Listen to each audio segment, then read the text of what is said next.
For those of you who may not be familiar with Conferma Pay, we are a technology integrator of virtual cards into travel booking systems and procurement systems. And my role within the business is to help issuers understand how they can maximise our capabilities in partnership with Conferma Pay. Virtual cards, they are growing within the industry. You don't necessarily have to take our word for that, although we would say that obviously because that is our business. But there's many different players within the market who are definitively and publicly articulating that virtual cards are one of the fastest growing commercial card products. However, I think one thing the slide doesn't reflect is I think AirPlus in their analysis of their figures for 2018 came up with a very wonderful way of conceptualising and visualising that growth. They estimated that if each virtual card that they issued from their AIDA platform in 2018 had represented a physical piece of plastic, it would have been enough to fill 2 buses. So we've tried to conceptualise this in different factors. So I think the first thing, very simply, and it sounds obvious, the demand is now there from corporations for virtual cards. If we go back 10, 12, 15 years, the initial use case for virtual cards was very much to help TMCs in particular streamline the hotel bill-back processes. What we're also seeing is a shift from travel agency, whether it's an online travel agency or a travel management company, particularly within the managed travel space, is corporations are beginning to understand better the benefits of virtual cards. Obviously, there are many standalone virtual card products that can be used and are used very successfully within corporations. But what drives volume, especially where we're talking about recurring payments, especially to the same suppliers, new suppliers, etc., what drives that volume then is integration within the marketplace. And that could be the travel marketplace, as has been a very traditionally strong use case, but also within the B2B marketplace as well. There are now integrations with all of those names and many, many others. Well, that integration means the consumption of virtual cards becomes much more automated, becomes much more rich from a data quality perspective, and ultimately is driving that adoption as well. Something to expand on here is it goes back to the fact that the TMC historically 10 years ago was the account holder. They were using it to streamline hotel bill-back. So traditionally, from a corporation's perspective, that might have been only available in the offline environment for them, so where you have to ring up the travel agency or tap out an email and ask them to make that booking on your behalf. The expanded integration into online or self-booking tools means that becomes much more readily accessible to corporations as well. Something that has been spoken about a lot today, consumerization. This is a view that we at Conferma Pay definitely share.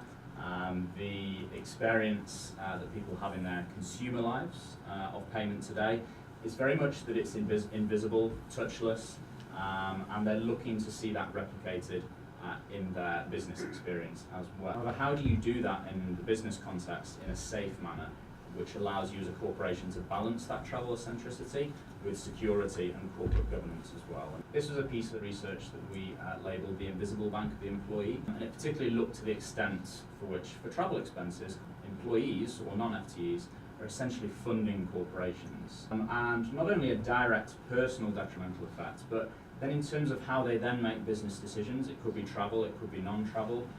If they are faced with a similar decision in future about how to fund that particular business purchase, it has an impact on the decision they make there. So 41% of the respondees indicated that they would refrain from business travel if they had to wait a long time to be reimbursed. So in addition to corporate demand, the marketplace integration, consumerization, everyone's favourite topic, regulation. We've got 2 factors here. One is from the past, which we're still seeing the effect of today in terms of virtual card growth, and one is a potential one for the future, a prediction, if you like. So with the interchange fee regulations that came in 2015, obviously there was a cap on certain types of corporate bill products within Europe. So what our issuers were telling us they saw there was that some corporations chose to continue with individual pay if they didn't have an issue with continuing with that payment model. But alternatively, there were some others who weren't happy with that, and that change in regulation really drove the adoption of central settlement there, which was great news for virtual cards from that perspective as well. There's lots of different aspects to PSD2, but the one that looked for a while like it might threaten the virtual card industry and the centrally settled industry was strong customer authentication. So how in reality can you effectively multi-factor authenticate a business transaction or a system-to-system transaction? Thanks to some great work within the industry, the European Commission have obviously amended that to secure, from an SCA perspective, an exemption for now for virtual cards and other centrally settled products. What does that mean for those products that might not have secured that exemption or may have to jump through certain hoops to get an exemption for that?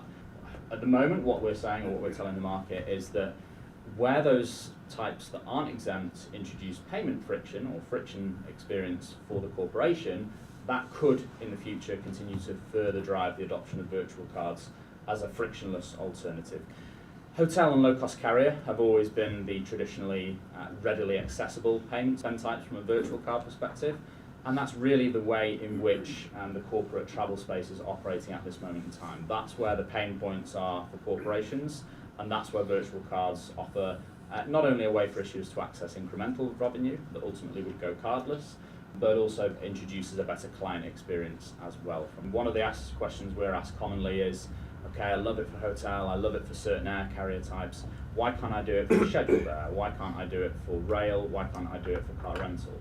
And I think the answer to that is twofold. I think the first one is an attitude from an industry perspective, or a stance on virtual cards. At the moment, the biggest pain points are in hotels and certain carrier types, and that's why the focus is there at this stage. I think there is a view that lodged products or central settled products for airlines, for rail, etc., by and large do a job at this moment in time, and virtual is a good complement to those products. So that's the way we're positioning it at the moment. The other is an integration perspective. Historically, the integrations that we mentioned before within the marketplace have been very much for hotel and certain other carrier types as well. What we're starting to see is that expansion of that marketplace integration, and that's going to drive the adoption of virtual cards in future. At the moment, if you analyse the way in which business spend is settled and it's individually categorised, you sometimes have multiple different products being used, which results in data being collected from disparate sources. Now, obviously, the EMSs do a great job in kind of post-trip, providing an overview to a corporation of that data.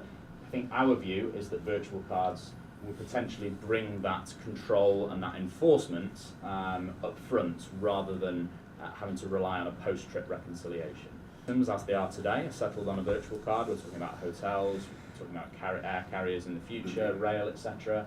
And then what we're seeing is the expansion of virtual cards into the physical environment now. So there are products within the marketplace that allow travellers to capture all the ancillaries that happen around a business trip on a virtual card through near-field communication technology as well. So what we're building up to here is corporation issuers being able to provide corporations with the ability to view all their travel spend within a centrally settled single statement. So whether that's their big ticket items such as hotels and airfares, as is done today, but then all the ancillaries that happen around a business trip as well. So it could be an ESTA that is paid for a trip to the US, obviously, prior to the trip. It could be the entertainment costs that happen around a business trip as well. So I think what we're saying is that virtual cards will bring that reconciliation pre-trip rather than have to rely on it post-trip. Some concrete examples of where corporations are using virtual cards today. Now, so the first one was within the oil and gas sector. 2 or 3 weeks or so,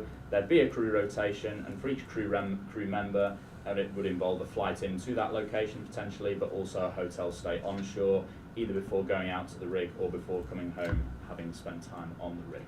What this corporation was doing previously was using a CTA for that travel spend. Because of the nature of the CTA, it was a matter of time before that CTA became compromised. And we have the spiralling costs associated with their travel for those non-FTEs.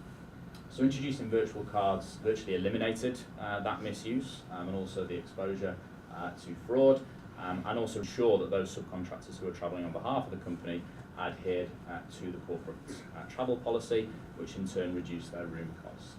The biggest positive point that the company experienced from introducing virtual cards was the reduction in FTE. That reduced from 4 full-time to just 1 FTE for half a day each week, which in turn allowed the AP team to focus on other value-add tasks for that organisation. This is Microsoft. A lot of these case studies are online and publicly available as well. Microsoft were booking travel on behalf of a wide range of people who were travelling on behalf of the organisation. Some of them were government contractors, some of them were interviewees, job candidates, those people who travelled relatively infrequently and it didn't warrant them being provided with a corporate card, for example. So that was all managed via a personal settlement and an expense reimbursement process. What they were able to do by introducing virtual cards was channel all the bookings through the TMC. Enforcing booking through individual or authorised channels was a really important plus point for this corporation. And then, crucially, an 85% reduction in out-of-pocket expense for travellers. So that was reduced from around about $1,000 out-of-pocket expense to around 150 USD.